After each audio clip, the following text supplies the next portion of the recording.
Hello guys, how are you? I'm Hardeep Singh. Welcome back to your own YouTube channel. IELTS updates and recent exams. For more updates related to recent IELTS exam writing test topics, listening, reading, practice test, and speaking, you can guesswork.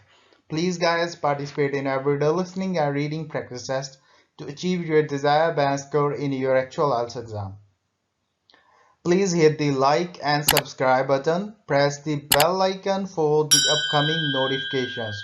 Don't forget like, subscribe and share my YouTube channel and my Facebook page, IELTS updates and recent exams. Part 1. You will hear a university student radio station broadcast. First, to look at questions 1 to 6.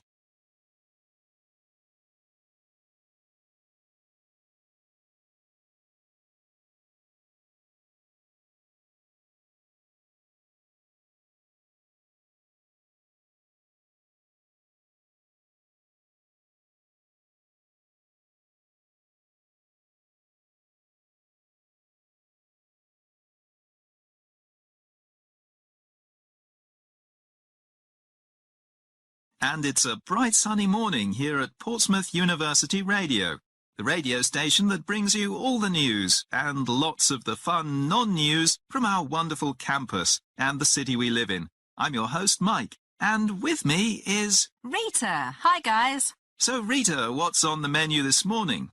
As usual, Mike, we'll start off with the most important, most exciting and interesting news for all those thousands of our highly intellectual, very serious listeners. Sports! Right, good news from the women's soccer team last night, I hear. Sure is. They thrashed Southampton by, would you believe it, not 4, not 5, but 6 goals to nil. Nothing, 0.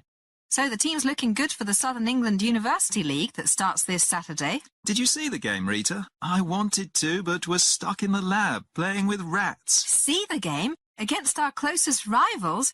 Do you think I'd have missed it? Great game. So, who scored? No surprises here. Molly and Baker scored the first 3, all in the first half. Susie Smith, last year's top scorer, hit the net 5 minutes into the second half, followed 2 minutes later by Joan Michael. Then Molly finished off the massacre just before the final whistle. Fantastic players, great team. All our listeners know Susie Smith, of course, the blonde dynamite, and Joan Mitchell from last year. But Molly is new on campus, a first-year postgraduate medical student, all the way from Ghana, where she played for the national team. Top scorer. An amazing 25 goals in international matches last season. African Woman Player of the Year. Look at questions 7 to 10.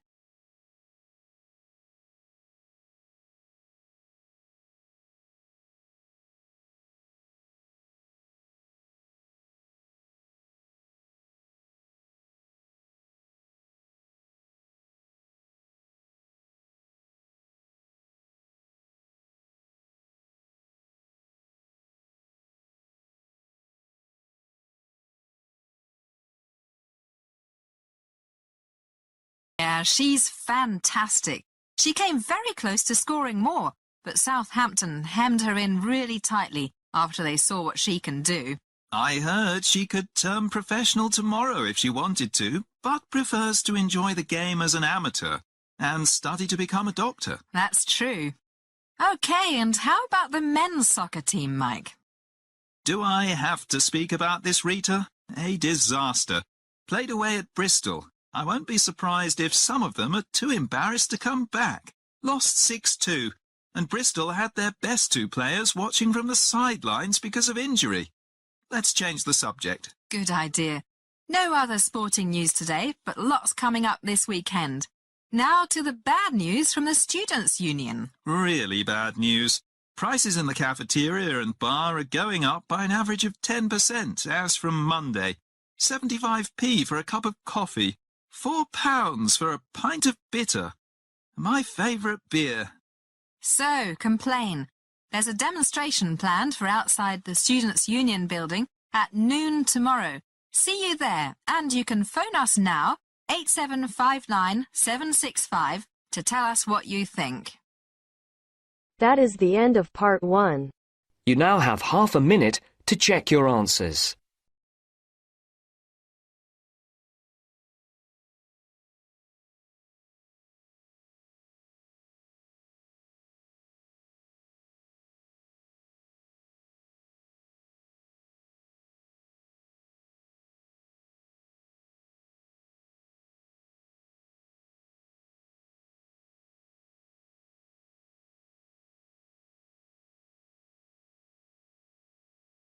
Now turns to Part 2. You are going to hear an address given at the annual meeting of an international computer company by the company president. First, look at questions 11 to 16.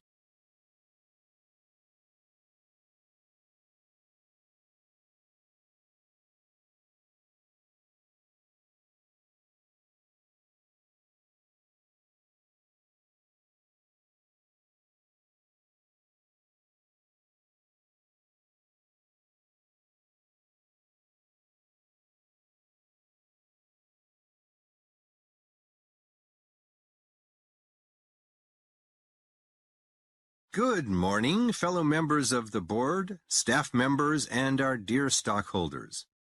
Welcome to our 6th annual general meeting.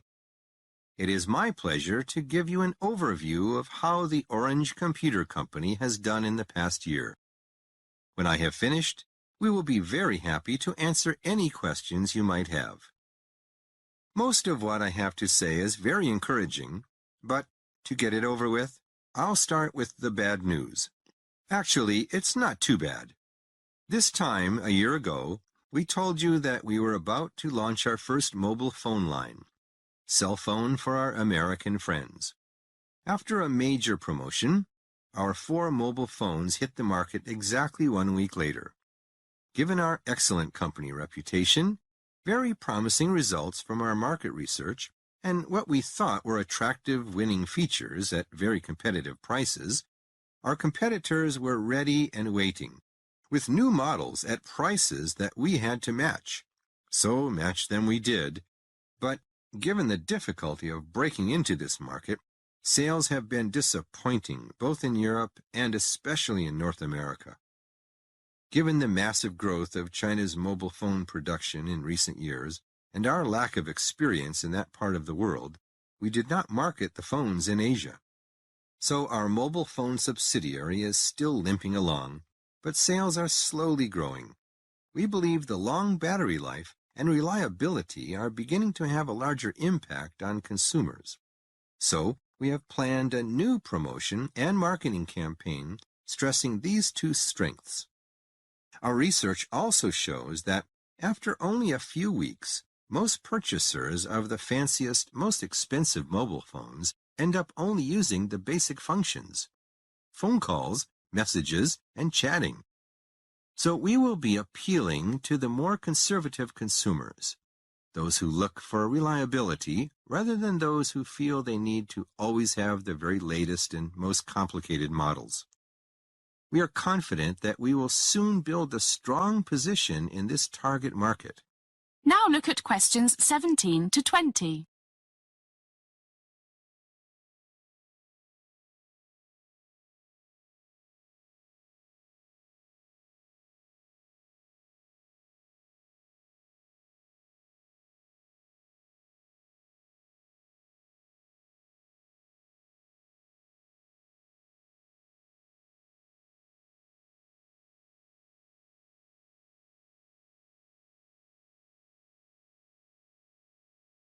Now for the good news. As you can see in the annual report, total group income from sales increased to just over 1.83 billion euros, a very healthy 9.5%, and net profit after taxes increased to 126 million euros, or 18%.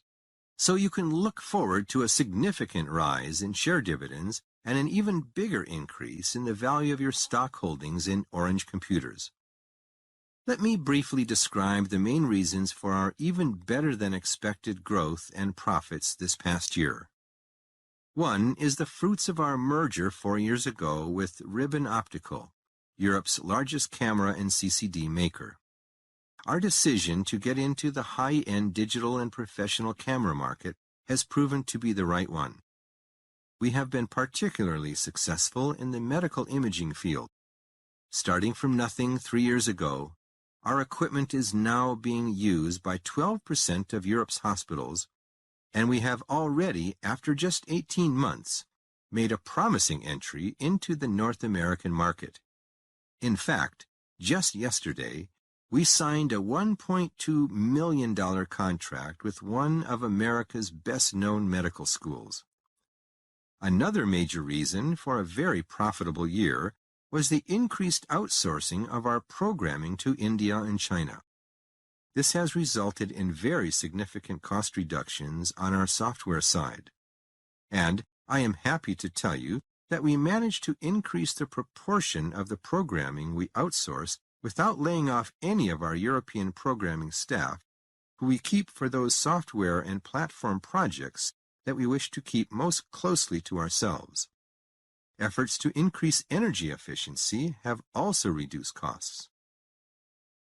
We are also pleased that our decision, explained to you at our meeting a year ago, to stick to our core business and not to enter such areas as games, PlayStations, music, MP3, and the like, mobile phones were the one exception, is, in our opinion, proving correct. The competition is very fierce in these fields, with minimum returns, and in the case of the music side, extremely costly in legal fees. That is the end of part 2. You now have half a minute to check your answers.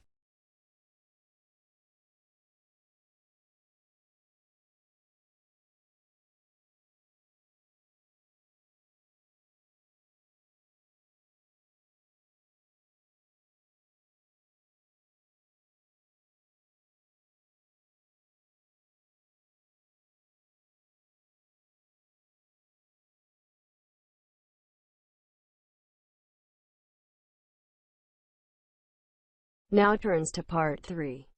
You will hear a conversation between two students, David and Maria, about the candidates for an election for student officers. First, you have some time to look at questions 21 to 23.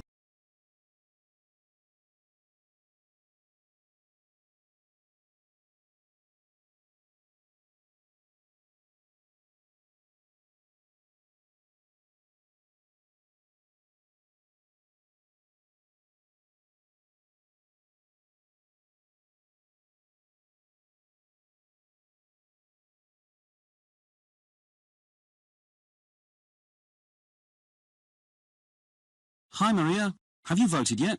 Oh, hello, David. What did you say? Have you voted yet? You know, in the student union elections. Well, no. I mean, they've only just released the names of the final candidates. The first round elections were only held last week. But I voted already. Yes, but that's the first round. You know how this works, don't you? Well, not exactly. I mean, I thought you just voted. It's pretty simple. But it's made more complicated because this university has 4 colleges, not just one. Each college can have many candidates for each post. These are reduced to a logical number. Then the real voting takes place. So what did I vote for last week? That was the first round, like I said. You voted for the candidates for Peterborough College, that's all. There are also candidates from the other 3 colleges. Oh, I see. Well, there are 7 positions to apply for in the union, although 2 of those are dealt with later in the year. That's the president and the vice president. Anyway, each college sends 1 candidate on to the second round, so that's 4 in all for each post.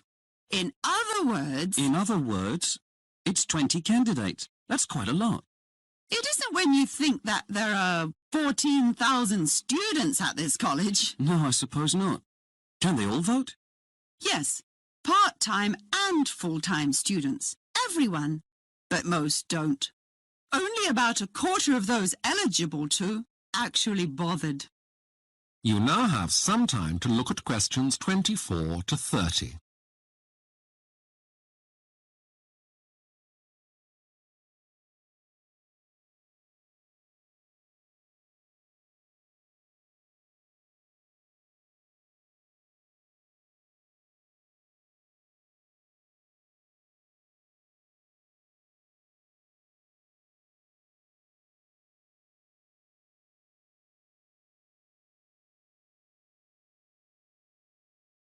So, who are the candidates from our college?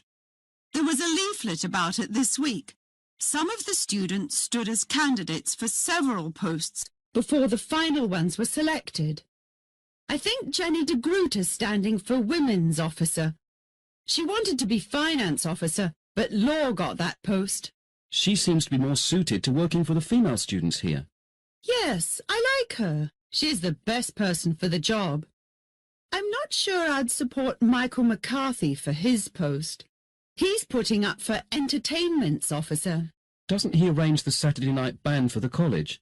And the sports events? Surely he'd be ideal. He has so much experience. Maybe. I don't think he chooses the right kind of groups for the college. He's too way out. He's not my choice. Who's the candidate to be overseas officer? A Chinese student who's been here for just over a year. She's the president of the Chinese club, and she organises some interesting cultural evenings for them. She seems to be quite capable. Do you really think so? She's in my seminar group for linguistics. Her English is quite poor, and she's so shy she never mixes with us. Oh, there are 30 different nationalities here, so she'd need to be more sociable. Perhaps Vikram Patel would have been a better choice. Yes, I think so. Who did you say was finance officer? Law? Charles Law? He does accountancy, so he should be able to cope with the post. He'd be responsible for a lot of money. I've always thought he was unreliable. And didn't he fail some of his exams in the first year? Doesn't sound too competent to me. Okay, yes, you're probably right. Who's the other person on the list? It's Brian McKay. Oh, McKay. He's quite a character. What position is he standing for? He wants to be the liaison officer. The person who lets the teaching staff know about any problems the students might have. He's such a sociable person. He'd be a great communicator. Yes, he's articulate and well-organised, but he wouldn't be my first choice. Anyway, they're only the candidates from Peterborough College, so we'll have to wait for the results of the real election next week to see who actually gets each post. Yes, we can discuss this again. That is the end of part 3. You now have half a minute to check your answers.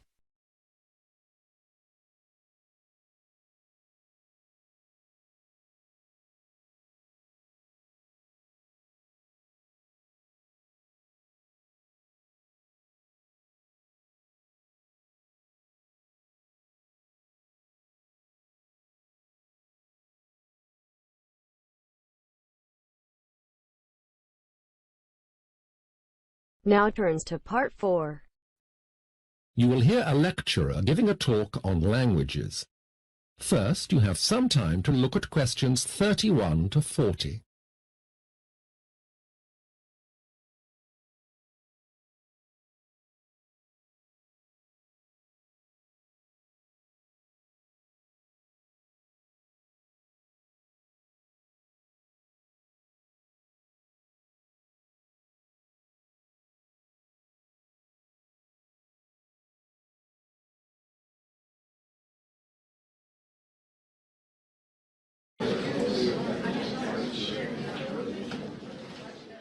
Thank you all for coming. Are we all here? Right, well, let's begin. This lecture, as you know, is the third in our course, Introduction to Linguistics. Today, we'll be looking at a variety of different languages, not any one specific one, and we'll be looking especially at languages which can help us understand how both language and languages evolve. Another issue that we will be exploring is the way in which languages have changed over time.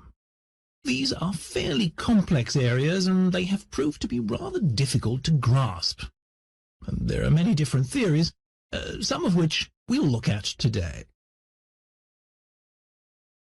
But first, I want to talk briefly about a few different ways of looking at a language.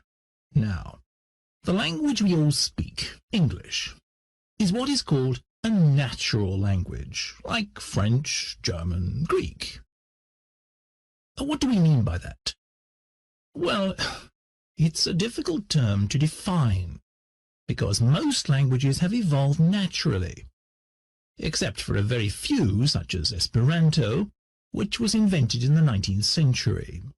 So, I suppose that what we mean by natural is a language which we consider stable, fixed, not constantly changing. Now, as we know, all languages are in fact constantly changing, so it's something of a misnomer. But let's put it another way. Natural languages are considered by us to be permanent. They didn't appear suddenly. They grew up out of other things. Now, I want to contrast these languages with two other kinds of language: Pidgin languages and Creole languages. A Pidgin language is a language which is forced into being by circumstances, usually some sort of situation where two groups meet and don't speak each other's language, and they invent an intermediary language, usually for the purpose of trade or sometimes war. An example is Tok Pisin, which is a pidgin spoken in Papua New Guinea. A Creole language, on the other hand, develops from a pidgin into a full language. This happens when the pidgin starts having native speakers, that is, people whose first language is the pidgin. This happened in the case of the French Creole spoken in New Orleans, for example. Pidgins are found all over the world, especially in areas which are, or were, once important trade routes: the Caribbean, China, Indian, the Pacific. Basically, pidgins can be identified with one or two important characteristics. They are made up of parts of the two languages spoken by the group that have met, the trading groups or whatever, and they are usually based on a simplified form of one of those languages. That is, their grammar is a less complicated version of the grammar in one language. They use vocabulary from both languages, but there are fewer words, so each word often has more than one meaning. For example, in Tok Pisin, grass belong face means hair or beard. The pronunciation is also made simpler as pidgins lose the complex vowels of the parent languages. Creoles, on the other hand, formed when pidgins are learnt as a first language, are just as complex as so-called natural languages. They are expanded pidgins. There is often a considerable element of politicalization, as the emphasis moves from communication, which to pidgin speakers is most important, to community, which is the mark of a Creole. That is, a Creole is a community who speak a different, marginalized language. They often have to struggle to get their language recognized. As to where pidgins come from, there are basically two theories. The first claims that all pidgins are descended from a medieval trading language, what you might call the first pidgin, called Sabir. This is believed to have been based on Portuguese. It was spread as the Portuguese traders went from place to place. That is the end of part 4. You now have half a minute to check your answers. So guys, don't forget like, subscribe and share my YouTube channel and my Facebook page, IELTS updates and recent exams. For more updates related to recent IELTS exam writing test topics, listening, reading, practice test and speaking, you got guesswork.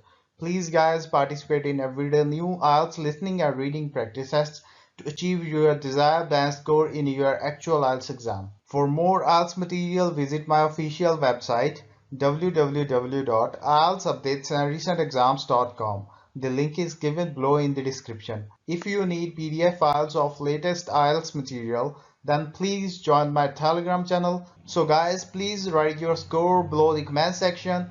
Again, thanks for listening. God bless you all guys. Stay tuned, stay safe.